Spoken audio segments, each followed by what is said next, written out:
ಎಲ್ಲರಿಗೂ ನಮಸ್ಕಾರಗಳು ಸ್ನೇಹಿತರೆ. ಇವತ್ತಿನ ತರಗತಿಯಲ್ಲಿ ದುರ್ಗಸಿಂಹ ಕವಿಯ ಕರ್ನಾಟಕ ಪಂಚತಂತ್ರ ಕೃತಿಯ ಬಗ್ಗೆ ತಿಳ್ಕೊಳ್ಳೋಣ. ಇಲ್ಲಿ ಪ್ರಕರಣ ಬಗ್ಗೆ ತಿಳ್ಕೊಳ್ಳೋಣ.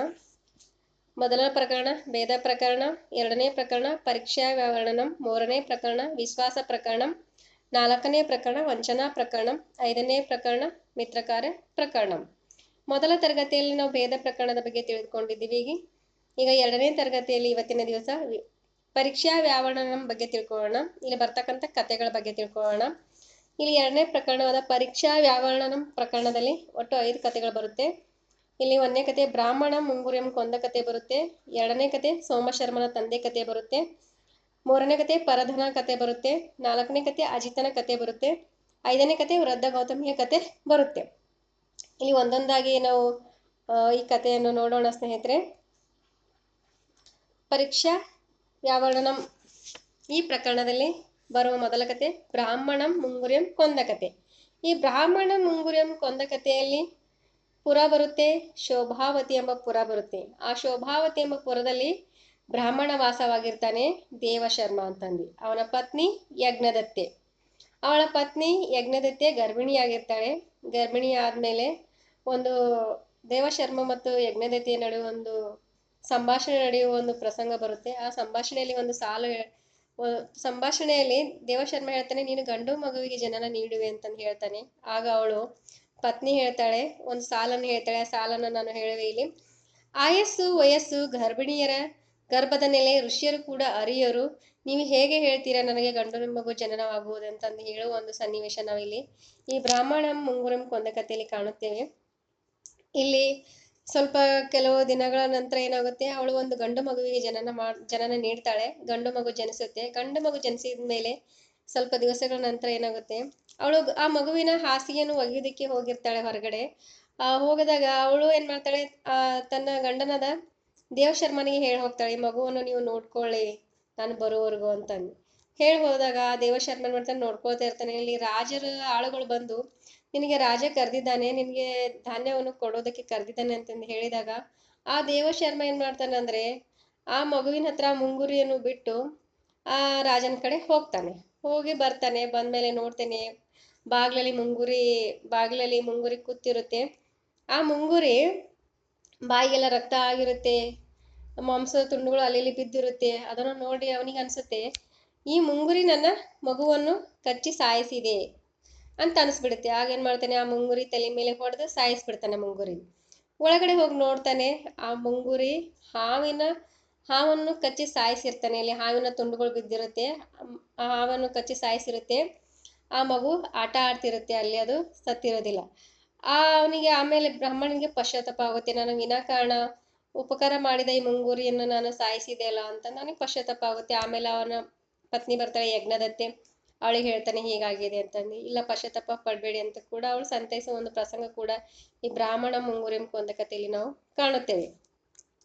ಇಲ್ಲಿ ಯಜ್ಞದತ್ತಿ ಏನ್ ಮಾಡ್ತಾಳೆ, ದೇವಶರ್ಮನ್ಗೆ ಕತೆ ಹೇಳ್ತಾಳೆ. ಕತೆ ಹೇಳುವ ಒಂದು ಪ್ರಸಂಗ ಕಾಣ್ತೇವೆ. ಯಾವ ಕತೆ ಹೇಳ್ತಾಳೆ ಅಂತಂದ್ರೆ ಸೋಮಶರ್ಮನ ತಂದೆಯ ಕತೆ. ಇದು ಯಾವ ಪ್ರಸಂಗದಲ್ಲಿ ಹೇಳ್ತಾಳೆ ಅಂತಂದ್ರೆ, ದೇವಶರ್ಮ ಯಜ್ಞದತ್ತೆ ಹೇಳಿರ್ತಾನೆ ನಿನಗೆ ಗಂಡು ಮಗು ಜನನವಾಗುವುದಂತಂದು. ಆ ಪ್ರಸಂಗದಲ್ಲಿ ಹೇಳ್ತಾಳೆ, ನೀವು ಗಂಡು ಮಗು ಜನನ ಆಗ್ತಂತ ಹೆಂಗೆ ಹೇಳ್ತೀರಿ ಅಂತಂದು ಹೇಳ್ಬೇಕಾ ಸಂದರ್ಭದಲ್ಲಿ ಸೋಮಶರ್ಮನ ತಂದೆ ಕತೆ ಏನ್ ಮಾಡ್ತಾಳೆ, ಯಜ್ಞದತ್ತೆ ದೇವಶರ್ಮನಿಗೆ ಹೇಳ್ತಾಳೆ. ಇಲ್ಲಿ ಸೋಮಶರ್ಮನ ತಂದೆ ಕತೆ ಎರಡನೇ ಕತೆ ನೋಡೋಣ. ಇದು ಬ್ರಾಹ್ಮಣ ಮುಂಗುರಿಂ ಕೊಂದ ಕಥೆಯಲ್ಲಿ ಬರುವ ಒಂದು ಉಪಕಥೆಯಾಗಿದೆ. ಇಲ್ಲಿ ಒಂದು ಪುರ ಬರುತ್ತೆ, ಧರ್ಮಾವತಿ ಪುರ ಬರುತ್ತೆ. ಇಲ್ಲಿ ಬ್ರಾಹ್ಮಣ ಇರ್ತಾನೆ, ನಾಗಶರ್ಮ ಎಂಬ ಬ್ರಾಹ್ಮಣ ಇರ್ತಾನೆ. ಇಲ್ಲಿ ಕತೆ ಹೇಳೋಳು ಯಜ್ಞದತ್ತೆ ದೇವಶರ್ಮನಿಗೆ ಅವಾಗ ಗರ್ಭಿಣಿಯಾಗಿರುವಾಗ. ಇಲ್ಲಿ ಒಂದು ಕೊಡ ಹುರಿ ಹಿಟ್ಟಿನ ಒಂದು ಪ್ರಸಂಗ ಬರುವುದನ್ನು ಕೂಡ ನಾವು ಇಲ್ಲಿ ಕಾಣುತ್ತೇವೆ. ಇಲ್ಲಿ ಆ ಬ್ರಾಹ್ಮಣ ನಾಗಶರ್ಮ ಏನ್ ಮಾಡ್ತಾನೆ, ದಿನಾಲು ಮಲಗಬೇಕಾದ್ರೆ ತಲೆ ಮೇಲೆ ಒಂದು ಕೊಡ ಹುರಿ ಹಿಟ್ಟು ನೇತಾಕಿ ಇಟ್ಟಿರ್ತಾನೆ. ದಿನಾಲು ಮಲಗಬೇಕಾದ್ರೆ ಆ ಹುರಿ ಹಿಟ್ಟನ್ನು ನೋಡ್ತಾನೆ ಮಲಗ್ತಾ ಇರ್ತಾನೆ. ಒಂದ್ ದಿವಸ ಏನಾಗುತ್ತೆ ಅಂದ್ರೆ, ಅವನ ಪಕ್ಕದಲ್ಲಿ ಇನ್ನೊಬ್ಬ ಬ್ರಾಹ್ಮಣ ಮಲಗಿರ್ತಾನೆ. ಮಲಗಬೇಕಾದ್ರೆ ಅವನು ಆ ಹುರಿ ಹಿಟ್ಟನ್ನು ನೋಡ್ತಾ ಹೇಳ್ತಾನೆ, ನಾನು ಈ ಹುರಿ ಹಿಟ್ಟನ್ನು ಏನ್ ಮಾಡ್ತೀನಿ ಅಂತಂದ್ರೆ 10 ಹಣಕ್ಕೆ ಮಾರಾಟ ಮಾಡ್ತೀನಿ. ಆ 10 ಹಣದಿಂದ 10 ಆಡುಗಳನ್ನು ಕೊಂಡ್ಕೊಂಡು ಬರ್ತೀನಿ. ಆ 10 ಆಡುಗಳು ವರ್ಷಕ್ಕೆ ಎರಡು ಬಾರಿ ಮರಿ ಹಾಕಿದ್ಮೇಲೆ ಆ ಆಡಿನ ಮರಿಗಳನ್ನು ಮಾರಿ ಒಂದು ಹಸು ಕೊಂಡ್ಕೊಂಡು ಬರ್ತೀನಿ. ಆ ಹಸು ಹೋರಿ ಹಾಕುತ್ತೆ. ಆ ಹೋರಿಯಿಂದ ನಾನು ವ್ಯವಸಾಯ ಮಾಡ್ತೀನಿ. ವ್ಯವಸಾಯ ಮಾಡಿದ್ಮೇಲೆ ಧಾನ್ಯ ಬೆಳೆಯುತ್ತೆ, ಧಾನ್ಯವನ್ನು ಮಾರಾಟ ಮಾಡಿ ಬರುವ ಹಣದಿಂದ ನಾನು ಮನೆಯನ್ನು ಕಟ್ಟಿಸುತ್ತೇನೆ, ಮನೆಗಳನ್ನು ಕಟ್ಟಿಸ್ತೀನಿ, ನವರತ್ನ ಬಂಗಾರ ಉಡುಗೊರೆಗಳನ್ನು ಕೊಂಡ್ಕೊಂಡು ಧರಿಸ್ತೀನಿ. ಆಮೇಲೆ ನಾನು ಶ್ರೀಮಂತ ಆಗಿರ್ತೀನಲ್ವಾ, ಆವಾಗ ನಾನು ಮದುವೆ ಮಾಡ್ಕೊಳ್ತೀನಿ ಅಂತಂದು ಹೇಳ್ತಾ ಇರ್ತಾನೆ. ಹೇಳ್ಬೇಕಾದ್ರೆ ಇಲ್ಲಿ ಕತೆ ಹೇಳ್ತಾ ಇರ್ತಾನೆ ಆ ಪಕ್ಕದಲ್ಲಿರೋ ಬ್ರಾಹ್ಮಣನಿಗೆ, ಈ ನಾಗಶರ್ಮ. ನಾನು ಮದುವೆ ಮಾಡ್ಕೊಳ್ತೀನಿ, ಮದುವೆ ಮಾಡ್ಕೊಂಡ್ಮೇಲೆ ಒಂದು ಮಗು ಆಗುತ್ತೆ, ಆ ಮಗುವಿಗೆ ನಾನು ಸೋಮಶರ್ಮ ಅಂತ ಹೇಳ್ತೀನಿ, ಹೆಸರಿಡ್ತೀನಿ ಅಂತ ಈ ನಾಗಶರ್ಮ ಹೇಳ್ತಾನೆ. ಹೇಳ್ಬೇಕಾದ್ರೆ ಅಲ್ಲೇನಾಗುತ್ತೆ ಅಂತಂದ್ರೆ ನನ್ನ ಮಡದಿ ನನ್ನ ಮಗುವಿಗೆ ಆಟ ಆಡೋಕೆ ಹೊರಗೆ ಬಿಟ್ಟಾಗ ನಾನೇನು ಮಾಡ್ತೀನಿ, ಮಡದಿಗೆ ಹೊಡಿತೀನಿ. ಹೆಂಗೆ ಹೊಡಿತೀನಿ ಅಂತಂದ್ರೆ ಅವನು ಪಕ್ಕದಲ್ಲಿರೋ ದೊಣ್ಣೆ ತಗೊಂಡು ಏನು ಮಾಡ್ತಾನೆ, ಹಿಂಗೆ ಹೊಡೆದು ತೋರಿಸ್ತಾ ಇರ್ತಾನೆ ಆ ಪಕ್ಕದಲ್ಲಿರೋ ಬ್ರಾಹ್ಮಣನಿಗೆ. ಹೆಂಗೆ ಹೊಡಿತೀನಿ ಅಂದರೆ ಸುಮ್ಮನೆ ಗಾಳಿಯಲ್ಲಿ ಬೀಸ್ತಾ ಇರ್ತಾನೆ ದೊಣ್ಣೆ. ಹಿಂಗೆ ನಾನು ಮಡದಿಗೆ ನಾನು ದೊಣ್ಣೆಯಿಂದ ಹೊಡಿತೀನಿ, ನನ್ನ ಮಗನಿಗೆ ಹೊರಗೆ ಕಳಿಸಿದಂತಂದು ದೊಣ್ಣೆಯಿಂದ ಹೊಡಿತೀನಿ ಅಂತಂದು ಸುಮ್ಮನೆ ದೊಣ್ಣೆ ಬೀಸ್ತಾ ಇರ್ತಾನೆ. ಆ ದೊಣ್ಣೆ ಏನು ಮಾಡುತ್ತೆ ಅಂದರೆ ಆ ಹುರಿ ಹಿಟ್ಟಿರುತ್ತಲ್ಲ, ಕೊಡದಲ್ಲಿ ಹುರಿ ಹಿಟ್ಟಿಗೆ ಹೋಗಿ ತಾಗಿ ಆ ಹುರಿ ಹಿಟ್ಟೆಲ್ಲ ಕೆಳಗಡೆ ಚೆಲ್ಲಿ ಬಿಡುತ್ತೆ. ಚೆಲ್ಲಿ ಬಿಡುವ ಪ್ರಸಂಗವನ್ನು ನಾವು ಇಲ್ಲಿ ಸೋಮಶರ್ಮನ ತಂದೆ ಕಥೆಯಲ್ಲಿ ನಾವು ಕಾಣುತ್ತೇವೆ ಸ್ನೇಹಿತರೆ. ನೆಕ್ಸ್ಟ್ 3ನೇ ಕತೆ ಪರಧನ ಕತೆ.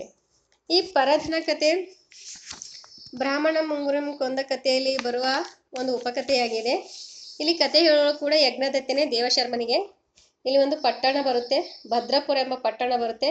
ಅಲ್ಲಿ ಬರುವ ಪಾತ್ರಗಳು, ಅಲ್ಲಿ ವ್ಯಾಪಾರಿ ಬರ್ತಾನೆ, ದಾರಿದ್ರ್ಯ ಭೂತಿ ಎಂಬ ವ್ಯಾಪಾರಿ ಬರ್ತಾನೆ, ಅವನ ಮಗ ಧನದತ್ತ ಬರ್ತಾನೆ. ಅಲ್ಲಿ 4 ಸವರ್ಣರು ಒಂದು ಪ್ರಸಂಗ ಬರುತ್ತೆ. ಈ 4 ಸವರ್ಣರು ಹೊನ್ನ ರಾಶಿಯಾಗುವ ಒಂದು ಪ್ರಸಂಗ ಬರುತ್ತೆ. ಇಲ್ಲಿ ಧನದತ್ತ ಏನ್ ಮಾಡ್ತಾನೆ, ಇಲ್ಲಿ 4 ಸವರ್ಣರ ಮುನಿಗಳಿಗೆ ಮನೆಗೆ ಕರೆಸಿ ಅತಿಥಿ ಸತ್ಕಾರ ಮಾಡಿಸಿ ಪೂಜಾ ಪುನಸ್ಕಾರ ಮಾಡಿದ್ಮೇಲೆ ಆ ಸವರ್ಣರು ಹೊನ್ನ ರಾಶಿ ಆಗುವ ಒಂದು ಪ್ರಸಂಗ ಬರುತ್ತೆ.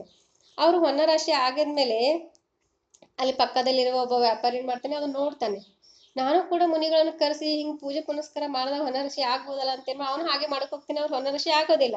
ಆವಾಗ ದೊಣ್ಣೆಯಿಂದ ಅವ್ರಿಗೆ ಹೊಡ್ಲಿಕ್ಕೆ ಸ್ಟಾರ್ಟ್ ಮಾಡ್ತಾನೆ. ಹೊಡ್ಲಿಕ್ಕೆ ಪ್ರಾರಂಭ ಮಾಡಿದಾಗ ಅವರು ಕಿರ್ಚಿಗೆ ಸ್ಟಾರ್ಟ್ ಮಾಡ್ತಾರೆ, ಸವರ್ಣರು ಕಿರ್ಚಿಗೆ ಸ್ಟಾರ್ಟ್ ಮಾಡಿದಾಗ ಅಲ್ಲಿರ್ತಕ್ಕಂಥ ತಳವಾರ ಬಂದು ಆ ವ್ಯಾಪಾರಿನ ಕರೆದುಕೊಂಡು ಏನು ಮಾಡ್ತಾರೆ, ಧರ್ಮಾಧಿಕರಣ ಹತ್ರ ಕರ್ಕೊಂಡು ಹೋಗ್ತಾರೆ.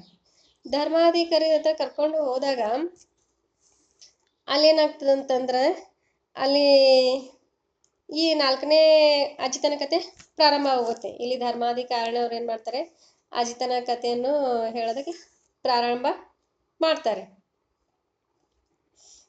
ಇಲ್ಲಿ ಈ ಅಜಿತನ ಕಥೆ ಏನಿದೆಯಲ್ವಾ, ಇದು ಬ್ರಾಹ್ಮಣರ ಮುಂಗುರಿಯನ್ನು ಕೊಂದ ಕಥೆಯಲ್ಲಿ ಬರುವ ಒಂದು ಉಪಕಥೆ ಪರಧನ ಕತೆ.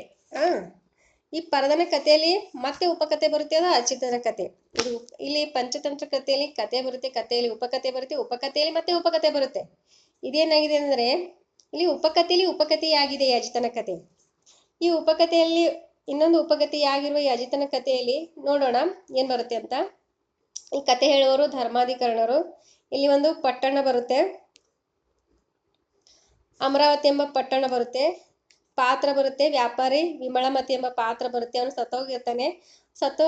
ಅವನು ಏನ್ ಮಾಡಿರ್ತಾನೆ, ಸಾಯಕ್ಕಿಂತ ಮುಂಚೆ ಏನ್ ಮಾಡಿರ್ತಾನೆ ಅಂದ್ರೆ ಅವನ ಮಗನಿಗೆ ಒಂದು ಪುಸ್ತಕದಲ್ಲಿ ಆಸ್ತಿ ವಿವರವನ್ನು ಬರೆದಿರ್ತಾನೆ. ನಾನು ಒಂದು ಪುಸ್ತಕದಲ್ಲಿ ನಿನಗೆ ಆಸ್ತಿ ವಿವರವನ್ನು ಬರೆದಿದ್ದೀನಿ, ಆ ಪುಸ್ತಕವನ್ನು ತೆಗೆದುಕೊಂಡು ಓದು ಅಂತ ಹೇಳಿರ್ತಾನೆ. ಏನ್ ಮಗ ಅಜಿತ ಇರ್ತಾನೆ.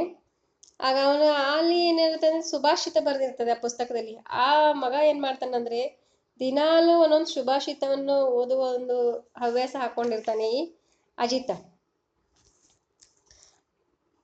ಇಲ್ಲಿ ಇನ್ನೊಂದು ಪ್ರಸಂಗ ಅಲ್ಲೇ ಏನಾಗುತ್ತೆ, ಈ ಅಜಿತ ಏನ್ ಮಾಡಿರ್ತಾನೆ, ಇಲ್ಲಿ ಇನ್ನೊಂದು ಪ್ರಸಂಗ ಬರುತ್ತೆ, ಗುಪ್ತ ವಂಶ ಬರುತ್ತೆ. ಗುಪ್ತ ವಂಶದ ರಾಜನ ಉಜ್ಜಯಿನಿಗೆ ಏನ್ ಮಾಡ್ತಾರೆ, ಅಜಿತ ಹೋಗಿರ್ತಾನೆ. ಅಲ್ಲಿ ವಿಕ್ರಮಾದಿತ್ಯನ ರಾಜ ಆಗಿರ್ತಾನೆ. ಅಲ್ಲಿ ಆ ರಾಜನ ಹತ್ರ ಕಾವಲಿನ ಕೆಲಸಕ್ಕಾಗಿ ಅಜಿತ ಇರ್ತಾನೆ. ಅಲ್ಲಿ ಒಂದು ನಾಗ ವೇದಿಕೆ ಇರುತ್ತೆ, ಒಂದು ಸುಭಾಷಿತ ಬರೆಯುವ ಒಂದು ವೇದಿಕೆ. ಅಲ್ಲಿ ಅಜಿತ ಏನ್ ಮಾಡ್ತಾನೆ, ದಿನಾಲೂ ಒಂದೊಂದು ಸುಭಾಷಿತ ಬರಿತಾ ಇರ್ತಾನೆ. ಆ ದಿವಸ ಒಂದ್ ದಿವಸ ಏನ್ ಮಾಡ್ತಾನೆ, ಸುಭಾಷಿತ ಬರಿತಾನೆ. ಅಲ್ಲಿ ಏನು ಸುಭಾಷಿತ ಬರಿತಾನಂದ್ರೆ ಪ್ರತ್ಯಕ್ಷವಾಗಿ ಕಂಡುದನ್ನು ಯುಕ್ತವಾಗಿ ವಿಚಾರಿಸಿ ಮಾಡಬೇಕು ಅಂತ ಒಂದು ಸುಭಾಷಿತ ಬರೆದಿರ್ತಾನೆ ಅಜಿತ. ಆಗ ಬರ್ದಾಗ ಏನಾಗುತ್ತೆ ಅಂತಂದ್ರೆ ಇಲ್ಲಿ ಆ ಒಂದು ಸನ್ನಿವೇಶ ನಡೆಯುತ್ತೆ, ಒಂದು ಪ್ರಸಂಗ ಬರುತ್ತೆ. ಅಲ್ಲಿ ಏನ್ ಪ್ರಸಂಗ ಬರುತ್ತೆ ಅಂತಂದ್ರೆ ರಾಜ ಏನ್ ಮಾಡಿರ್ತಾನೆ, ಅವನು ಹೊರಗಡೆ ಹೋಗಿರ್ತಾನೆ, ಹೊರಗಡೆಯಿಂದ ಒಳಗಡೆ ಬರ್ತಾನೆ. ಒಳಗಡೆ ಬಂದಾಗ ಅಲ್ಲೊಂದು ಸನ್ನಿವೇಶ ಆಗಿರುತ್ತೆ. ಇಲ್ಲಿ ಅಜಿತನ ಕಥೆಯಲ್ಲಿ ರೂಪಾದೇವಿ ಮಹಾರಾಣಿ ಮತ್ತು ಅರಸಿ ಇಬ್ರು ಏನ್ ಮಾಡಿರ್ತಾರೆ ಅಂದ್ರೆ ಕೃತಕ ನಾಟಕ ಆಡಿರ್ತಾರೆ. ರಾಜ ಹೊರಗಡೆ ಹೋದಾಗ ಕೃತಕ ನಾಟಕ ಆಡಿರ್ತಾರೆ, ಸೀತಾರಾಮರಾಗಿ ನಾಟಕ ಆಡ್ತಾರೆ. ಸೀತಾರಾಮರಾಗಿ ನಾಟಕ ಆಡಿದಾಗಲ್ಲ ಸೀತೆಯ ಉಡುಪನ್ನು ಮಹಾರಾಣಿ ಧರಿಸಿರ್ತಾಳೆ, ರಾಮನ ಉಡುಪನ್ನು ಇನ್ನೊಬ್ಬೆ ರಾಣಿ ಅರಸಿ ಧರಿಸಿರ್ತಾಳೆ. ಅವರು ಕಥಕದ ನಾಟಕ ಆಡ್ತಾರೆ. ಆಟ ಆಡಿದ್ಮೇಲೆ ಅವರು ಆಯಾಸವಾಗಿ ಹಾಗೆ ಮಲಗಿಬಿಡ್ತಾರೆ. ಹಾಗೆ ಮಲಗಿದಾಗ ಏನಾಗುತ್ತೆ, ಇಲ್ಲಿ ಅವರು ಉಡುಪನ್ನು ಬದಲಾವಣೆ ಮಾಡದೆ ಹಾಗೆ ಮಲಗಿರ್ತಾರೆ. ರಾಜ ಬಂದು ನೋಡ್ತಾನೆ, ಅರಸಿ ಪಕ್ಕ ಪರಪುರುಷ ಮಲಗಿರ್ಬೋದು, ಪರಪುರುಷ ಇದನ್ನಂತ ತಿಳ್ಕೊಂಡು ಏನ್ ಮಾಡ್ತಾನೆ, ಅವನು ಕತ್ತಿ ತೆಗೆದುಕೊಂಡು ಅರಸಿಗೆ ಹೊಡೆಯೋದಕ್ಕೆ ಹೋಗ್ತಾನೆ. ಅಲ್ಲಿ ಆ ಕತ್ತಿ ಏನ್ ಮಾಡ್ತಾನೆ, ನಾಗವೇದಿಕೆ ತಾಗ್ಬಿಡುತ್ತೆ. ನಾಗವೇದಿಕೆ ತಾಗಿದಾಗ ಆ ನಾಗವೇದಿಕೆಯಲ್ಲಿರೋ ಒಂದು ಸುಭಾಷಿತವನ್ನು ಓದ್ತಾನೆ ಅವನು.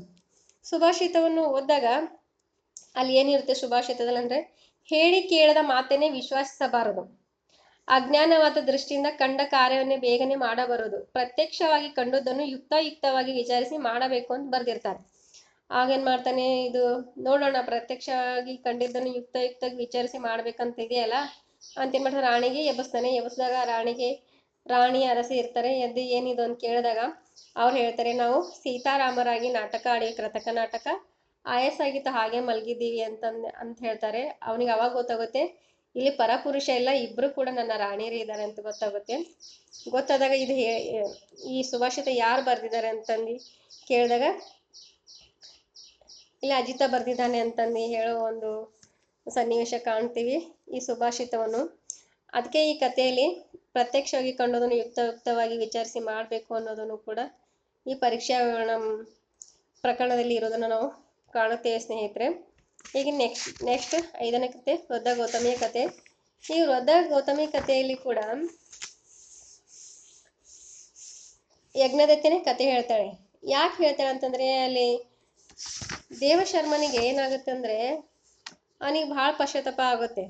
ನಾನು ಸುಮ್ಮನೆ ಮುಂಗುರಿಯನ್ನು ಸಾಯಿಸ್ಬಿಡ್ತೆ ಅಂತಂದು ಅವನಿಗೆ ಸಂತೈಸೋದಕ್ಕೋಸ್ಕರ ಅವಳು ಈ ಕಥೆಯನ್ನು ಹೇಳ್ತಾಳೆ. ಇಲ್ಲಿ ಯಜ್ಞದತ್ತೆ ದೇವಶರ್ಮನಿಗೆ ಇಲ್ಲಿ ಒಂದು ಪಾತ್ರ ಬರುತ್ತೆ, ಗೌತಮಿ ಎಂಬ ಪಾತ್ರ ಬರುತ್ತೆ. ಅವನ ಮಗ ಹಿರಿ ಮಗ ಇರ್ತಾನೆ, ಅವನಿಗೆ ಸರ್ಪ ಕಚ್ಚು ಸತ್ತೋಗಿರ್ತಾನೆ.